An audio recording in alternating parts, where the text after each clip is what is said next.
at our favorite store where we wanted to go shop. And if we broke accountability, we'd have to give the other chick the gift card like. And if we kept our accountability for the time, we got to go spend it ourselves. So, well, and can we do one more poll really quick? Yeah.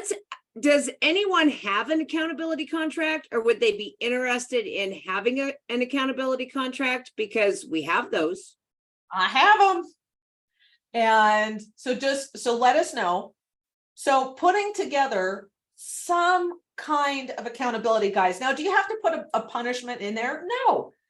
It's your contract. You can do whatever you want with it. I'm just sharing with you what I have found to be best practice for agents and for myself for the last 20 years. Guys, I am the slimiest agent on planet Earth. If I can find a way to slither out of making my calls, I will do it. I can rationalize it. Well, I'm working on my website. No, I'm making a social media post. I'm sure this is as important as my calls. They're not. Okay. So that's well, because if it's not a money-making activity, which is what that phone call or that text message is, then it doesn't count. It doesn't count at all. Doesn't count. You have to be able to be making those money-producing activities. That's going to produce the listing. It's going to produce the appointment. If you don't have those, then it's not going to work.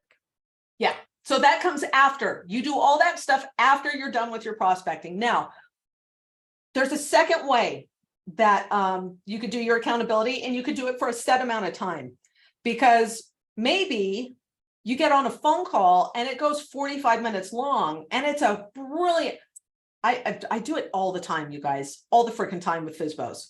And and you set the appointment, and by the time you set the appointment and you pre-qual, because I pre-qual immediately after I set the appointment, I launch straight into my pre-qual script. Everybody here needs a pre-qual script. It's like the most important script in my entire repertoire of scripts is my pre-qualification script. And by the time I've done all that, guys, it's very easy for a phone call to go long. And you're like now I still have 20 more contacts to make. I'm going to be here till like 8 o'clock at night. You could do 2 hours. Like, I'm going to prospect devotedly with a high amount of focus for 2 hours. And the amount of contacts is the amount of contacts.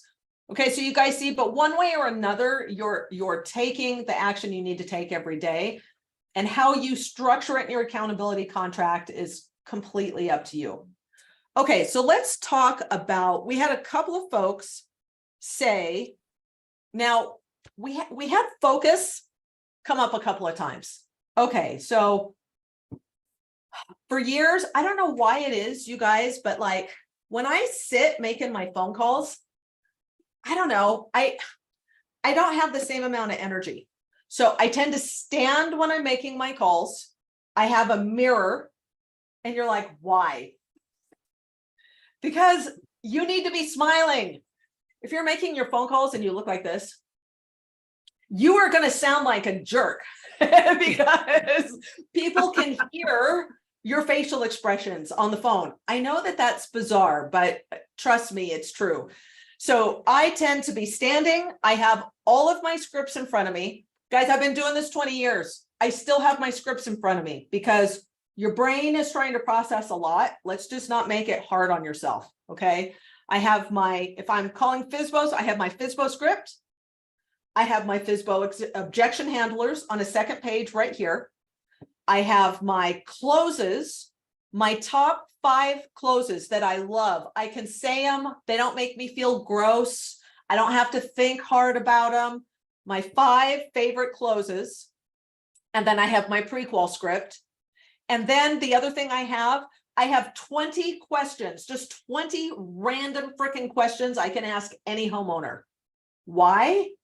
Because guys, when you're trying to set an appointment with a FSBO or an expired, we need to close at least 3 to 5 times on every single call. We have to. And I don't know why this is, but the FSBOs that say yes too easy, they're like, yeah, come on over. They're always freak shows, dude. Here's what you find out for the easy ones. They got 20 freaking agents they're meeting with. They're not motivated. I think they're bored. They're just entertaining themselves at our expense. The folks that you have to fight hard for that appointment, there might only be 1 or 2 agents that are meeting with them. And when you finally sit down with them, they're a great appointment. So you don't want to lose out on those appointments because you couldn't get through enough closes. How do you get through enough closes? I'm going to draw it for you. You have to have enough relevant questions to ask them that lead them in the direction of setting an appointment with you. But you can't just close. You're going to sound like a lunatic. You've got to be able to ask 2 to 3 relevant questions before you try to close again, right? And so here's how I picture this, right? I picture it like the infinity symbol. So question, question, question, close, question, question, question, close, question, question, question, close, question, question, question, close. You guys get the idea? If I'm going to close 5 times, then I need 3 questions between closes. I need at least 15 to 20 questions that I can ask them, not to mention those few at the beginning. And sometimes in the heat of the moment, you're like, I can't think of anything to say. Okay, bye. But when I have my list of 20 questions and I'm having a brain freeze, I can just go, so just curious, when did you replace your roof last? And I'm just looking at my list of questions, and it keeps the conversation going. Okay. And if you're like, whoa, I don't really have all that stuff. So maybe you're working from home, maybe you're working in an office. I'm going to tell you the cheapest, funniest, I did it this way for so many years. For so many years, I had a stand-up cubicle. Girl, do you remember the pit at Everest? We called it the pit. It was a giant room that was just full of stand-up cubicles, and you would just go in there and call. It was like the movie Boiler Room, right? And I went to Walmart, you guys, and if you've got kids who've ever done a science project, you go to the Walmart in the office section and like the arts and crafts section, and they have the poster boards for science projects, and they're like made out of foam. Triplex. They're like, they fold open, and then they'll stand up all by themselves. Guys, I had all of my scripts pasted like a little kid, like with the glue sticks pasted on this board. And then I had a few other things on my board. I had pictures of goals. I had a picture of the car I wanted to drive. I had a picture of the house I wanted to live in. I had a picture of the vacation I wanted to take. I had some pictures on there, right, to keep me excited. And I had some little motivation quotes on there. And then, okay, you guys are going to laugh, but I had a row of little stickies. I should make a board, dude. I should go to Walmart and I will freaking remake a board, and I will show it to you on the next call. I had a row of these going right down the middle between my scripts, and one had a smiley face to remind me to smile, and it said smile, and then the next one said downswing, and the next one said close, and then the next one said smile, downswing, close. Like I had to remind myself. You guys are like, what's a downswing?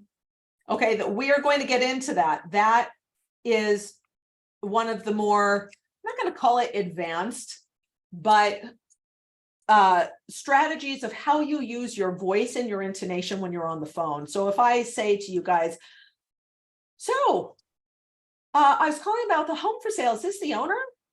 I work with a lot of buyers and sellers in the area, and I was wondering, how can I help you? And my voice is high and it's twanging and it's up swinging. Or if I say, hi, this is Belladonna with eXp Rizzo. I see that you're selling your home on your own. I work with a lot of buyers and sellers in the area. I'm wondering, how can I help you? Downswing, downswing. Anybody with kids? If you say, now, Johnny, stop that, or you say, stop that. Okay. Now, I'm not saying you talk to them like a drill sergeant, but you guys, get the idea, right? That's a downswing. That's what we call a downswing with your voice. You want a downswing at the end of every question. You don't want to upswing. And as women, we upswing like crazy because that's kind of just natural to us, right? So for the ladies on the call, you might need to practice a little more. And Martin, you know, the other thing I'm happy to do is if we wanted to pick one call a month or whatever, where all we do is role play and everybody gets a chance to role play the scripts, I'm totally game with that. Oh, I'm Okay. totally game. So Yeah, I'd be keen on that too. that's when it comes to focus, I'm going to say wherever you're making your calls from, you need to be uninterrupted. If you're calling from home, I need you to find a room where you can work and set up, close the door, lock it. Don't let the kids in. Don't, like I did this with little kids, you know. I should have had a bumper sticker on the back of my car that says I stopped for FSBOs. My kids got so used to, like, we'd just be driving down the street. If I saw a FSBO sign, I'd be like, whip over, and I'd go knock on the door and bring my kids with me.